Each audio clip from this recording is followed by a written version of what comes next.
Alienation అని ఒక concept చెప్పాడు ఆయన.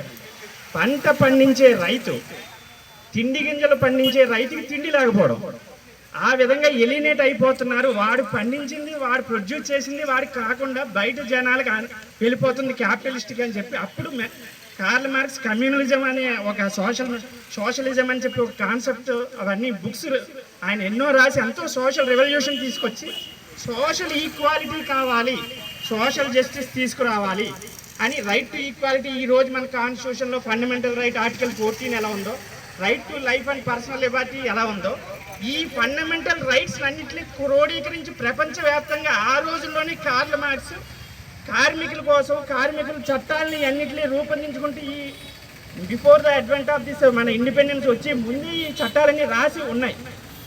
ఇందులో మెయిన్ కార్మికుడు అంటే సామాన్య మానవుడు. నేను కూడా ఇన్ని మాటలు మాట్లాడుతున్నాడు ఏంటంటే, నేను ఒక పంట